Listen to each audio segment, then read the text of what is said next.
PM orders safe operation of hydropower reservoir. 336 people dead or missing due to storm and floods. Russia launches major counteroffensive in Kursk, Ukraine in danger. Green economy in Nghe An province, a sustainable development solution. You're watching today's news on NTV. My name is Nguyễn Thị and I will be your guide through today's latest update. Prime Minister Phạm Minh Chính has signed a directive asking for greater attention to the operation and regulation of the water level at hydropower reservoir in northern provinces to ensure the safety of dye system and minimize damage due to flood in downstream areas. The directive emphasizes the importance of actively, scientifically and flexibly managing the hydropower reservoir system, especially those on the Đà River, to reduce and slow down flooding downstream while ensuring the safety of the works and strictly complying with the inter-reservoir operation process. The Prime Minister also urges ministers of relevant departments to closely cooperate with local authorities and functional agencies to provide timely warnings and information to residents about flood developments and regulation, so people can take preventive measures for their safety. As of the morning of September 13th, Storm number 3 and subsequent flooding and landslides have resulted in 336 dead and missing, with more than 200,000 houses damaged. Lao Cai province recorded the highest number of fatalities with 179 reported dead and missing. U.S. Vice President Kamala Harris has extended her lead over former President Donald Trump in poll following their first debate on September 10th, giving her an edge in the race to the White House in November. A Reuters Ipsos poll on September 12 shows U.S. Vice President Kamala Harris leading Donald Trump by 5 points, with a score of 47% to 42%, slightly up from a 4% advantage she had in a previous poll conducted from August 21 to 28. Among voters who watched at least part of the Sep 10 debate, 53% said Harris won compared to 24% who thought Trump did it. Among Republicans, 1 in 5 said Trump was not agile at the debate.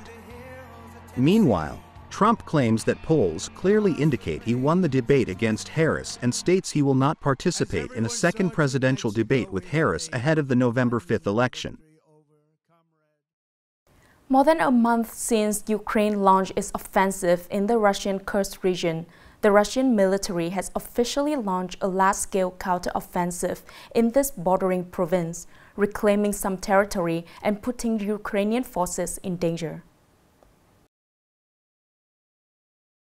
The Russian Defense Ministry announced that its military units regained control of 10 settlements in Kursk within 48 hours of counterattack.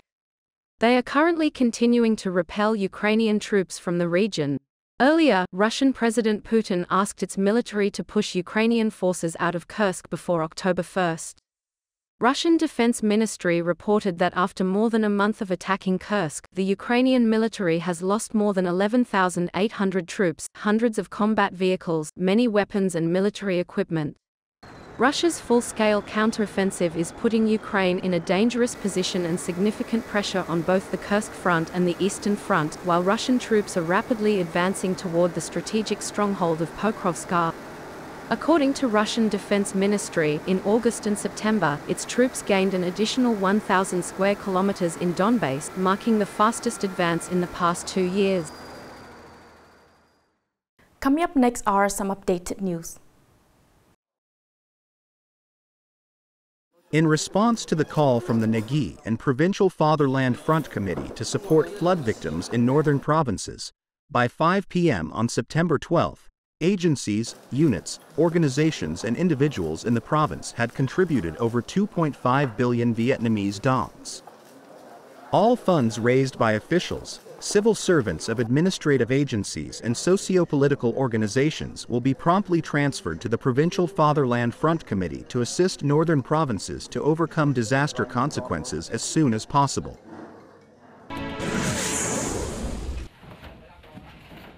The Ministry of Finance has asked for a total of more than 216,600 tons of rice from National Reserve to support students in the first semester of the 2024-2025 school year in 40 localities, including Nghe An province. The ministry asked the provincial people's committees to be responsible for ensuring proper distribution and use of the rice, ensuring it reaches the intended recipients without loss or misconduct during the process. At the same time, the local units receiving rice must transport the national rice reserves from the district center, towns, provincial cities to the appropriate schools or locations to allocate to the beneficiaries in accordance with regulations.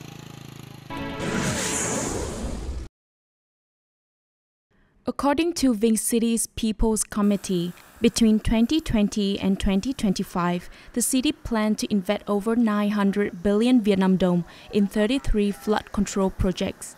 Since mid-2023, the city has been implementing several flood control projects that also enhance urban infrastructure. These include improvement to pavement and drainage system on various road and drainage canals such as Nguyễn Văn Cừ, Trường Chinh, Lenin, Trường Thi, Nghi Kim, Nghi Văn drainage canal.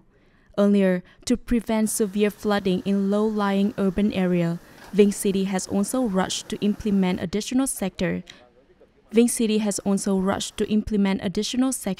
on flood control project in the city.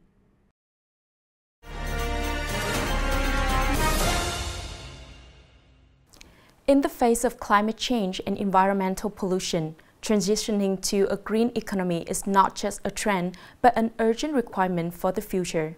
Given this context, Nghệ An province had issued a decision to implement a green growth action plan for the period 2021 to 2030, focusing on greening key sectors like production, sustainable consumption, and climate change mitigation.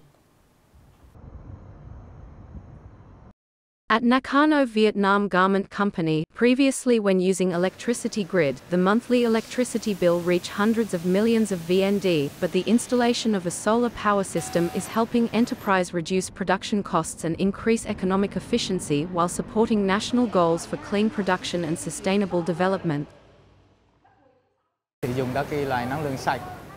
We use a solar energy and a gas-fired boiler system. On average, the company saves about 60% to 70% on electricity costs annually, which also contributes to environmental protection. Along with promoting the use of clean and renewable energy, Nghe An province also prioritizes developing environmentally friendly green agriculture, forestry and aquaculture. At the aquatic breed production facility of Truyen Company, high-quality breed are imported from abroad while water is properly treated to ensure safety, helping cultivated breed meet quality standards and prevent environmental pollution. Our company has been consulted by inspection teams to ensure that wastewater treatment processes comply with standards. We have adhered to these guidelines to ensure that the discharged wastewater is clean and does not impact the environment. In Nghe An district, one of the localities that well grasps the development trend of green agriculture, many businesses also produce high-quality, safe and sustainable agricultural products and medicinal herbs. We use modern technology and machinery that produce no waste or emissions, and we absolutely do not use harmful chemicals or preservatives in our products.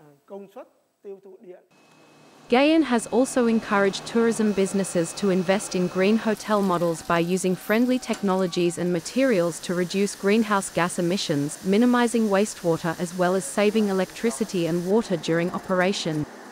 The green economic models in Nghe An show that sustainable development not only brings economic benefits but also contributes to environmental protection and improves quality of life. The last news has ended our bulletin today. Thank you for watching and see you next time.